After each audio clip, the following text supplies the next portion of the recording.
Sebenarnya NPWP itu apa sih? Apa fungsi NPWP? Berikut penjelasannya. NPWP atau nomor pokok wajib pajak adalah nomor yang diberikan kepada wajib pajak sebagai sarana dalam administrasi perpajakan yang dipergunakan sebagai tanda pengenal diri atau identitas wajib pajak dalam melaksanakan hak dan kewajiban perpajakannya menurut pasal langkah 6 Undang-Undang KUP. Lalu, fungsi NPWP diantaranya adalah sebagai tanda pengenal diri atau identitas wajib pajak. Kedua adalah sebagai untuk keperluan yang berhubungan dengan dokumen perpajakan. Yang ketiga, sebagai penjaga ketertiban dan kepengawasan administrasi perpajakan. Yang terakhir adalah untuk memenuhi kewajiban perpajakan seperti pelaporan SPT massa dan tahunan. Setelah kita tahu apa itu NPWP beserta fungsinya, selanjutnya, bagaimana tahapan pendaftaran NPWP? Pertama-tama, dokumen wajib yang diperlukan diantaranya adalah KTP bagi penduduk Indonesia. Yang kedua adalah kartu keluarga. Dan yang ketiga adalah ketentuan sebagai warga negara asing, maka diperlukannya fotokopi paspor, kartu izin tinggal terbatas atau KITAS, dan juga kartu izin tinggal tetap atau KITAP.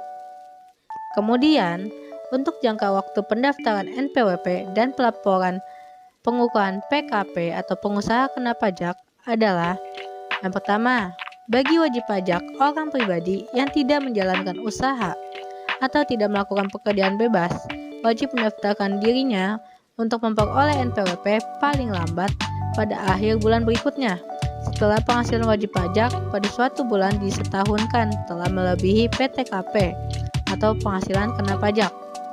Yang kedua, bagi wajib pajak orang pribadi yang menjalankan usaha atau melakukan pekerjaan bebas, wajib mendaftarkan diri untuk memperoleh NPWP paling lambat 1 bulan setelah saat usaha atau pekerjaan bebasnya mulai dilakukan.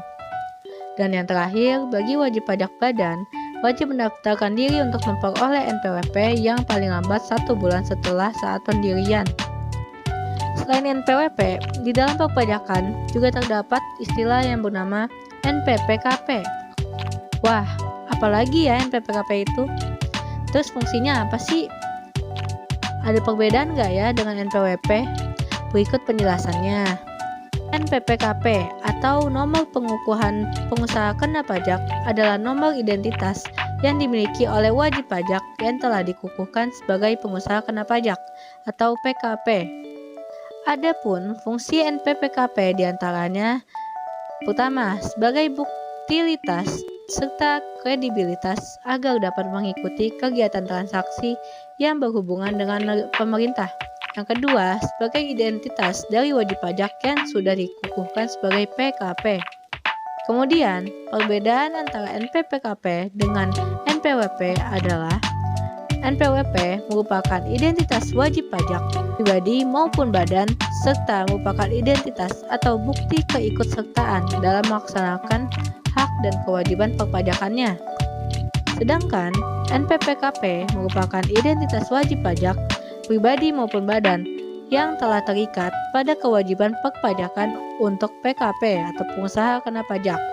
Setelah kita tahu nih apa itu pajak, wajib pajak, tarif pajak, jenis pajak, sistem pemungutan pajak, NPWP, serta NPPKP. Selanjutnya, kita akan membahas mengenai prosedur pembayaran pajak. Perlu diketahui bahwa pajak disetorkan menggunakan formulir SSP atau surat setoran pajak.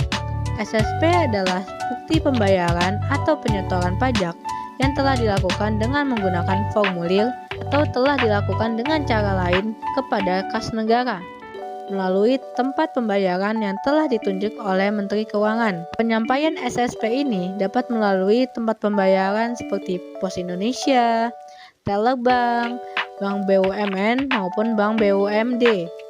Kemudian terdapat Electronic Billing System atau e-billing. E-billing sendiri adalah metode pembayaran elektronik dengan menggunakan kode billing. Pembayaran atau penyetoran pajak meliputi seluruh jenis pajak dikecualikan yang pertama, pajak dalam rangka impor yang diadministrasikan pembayarannya oleh Biller Direktorat Jenderal Bea dan Cukai. Yang kedua adalah pajak yang tata cara pembayarannya diatur secara khusus. Adapun untuk pembayaran online e-billing dapat dilakukan melalui teller, ATM, internet banking, dan sebagainya. Nah, sobat pajak, setelah tahu prosedur pembayaran dan tempat bayar pajak, ada yang perlu diperhatikan lagi nih saat pembayaran pajak, karena ada ketentuan batas waktu pembayaran dan pelaporan serta sanksinya apabila telat membayar dan melaporkan SPT-nya. Berikut adalah batas waktu pembayaran dan pelaporan bagi masing-masing jenis pajak. Dengan catatan, apabila jatuh temponya pada hari Sabtu, Minggu, atau hari nasional, maka pembayarannya dilakukan pada hari kerja.